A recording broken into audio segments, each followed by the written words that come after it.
semuanya, Assalamualaikum warahmatullahi wabarakatuh. Perkenalkan, nama saya Putri Novitasari dan nomor NIM 24888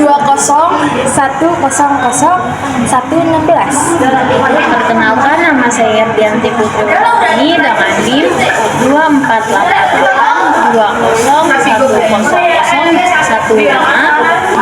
Baik, tujuan kami berdua untuk membuat video ini untuk memenuhi sebuah tugas ujian tengah semester mata kuliah fonologi bahasa Indonesia yang diambil oleh dosen Dr. Garziah MPD sebagai dosen pengampu mata kuliah fonologi bahasa Indonesia. Kami dari program studi pendidikan bahasa dan sastra Indonesia Fakultas Ilmu Keguruan dan Ilmu Pendidikan. Maka kami membuat video ini akan mempresentasikan sebuah tugas yang berjudul struktur fonem dan struktur kata.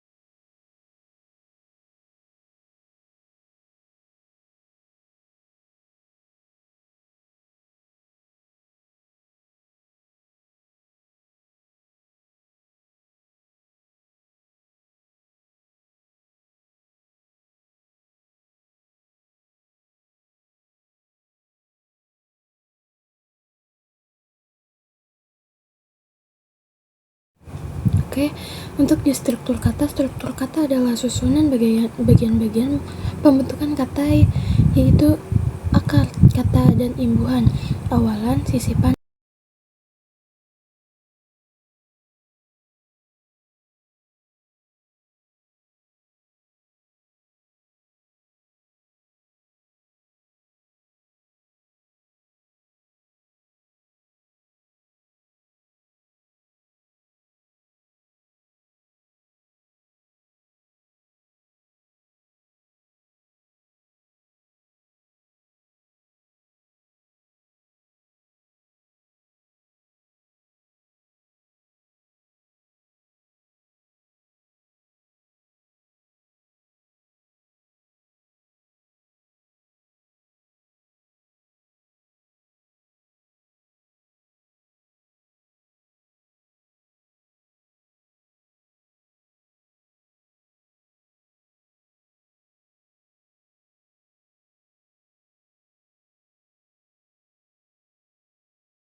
Selanjutnya ada peran struktur kata dalam sistem bunyi bahasa.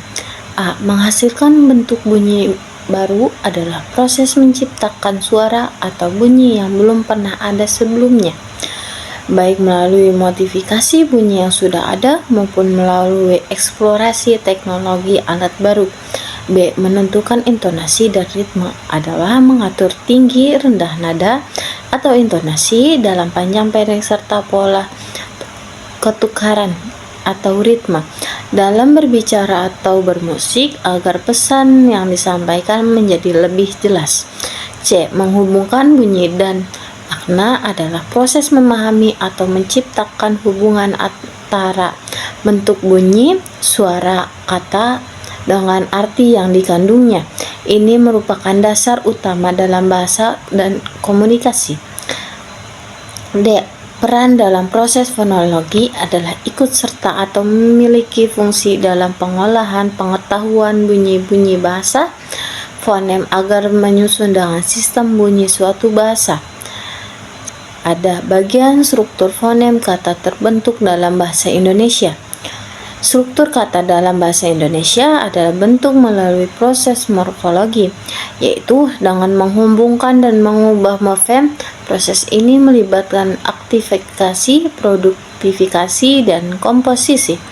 Struktur kata terbentuk dalam bahasa Indonesia yaitu pertama, kata dasar. Kata dasar adalah kata yang belum mengalami perubahan bentuk, baik melalui imbuhan, kata awal, akhiran, sisipan, pengulangan maupun penggabungan.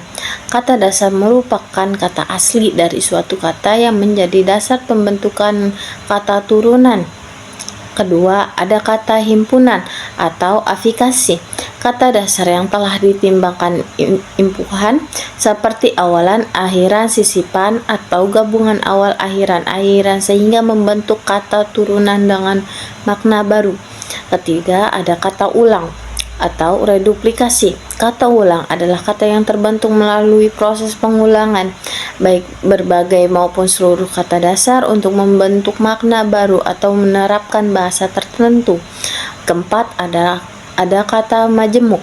Kata majemuk adalah gabungan dua kata dasar atau lebih membentuk satu makna baru dan tidak bisa diartikan secara harfiah dari masing-masing kata. Gabungan ini membentuk satu kesatuan makna dan dianggap sebagai satu kata.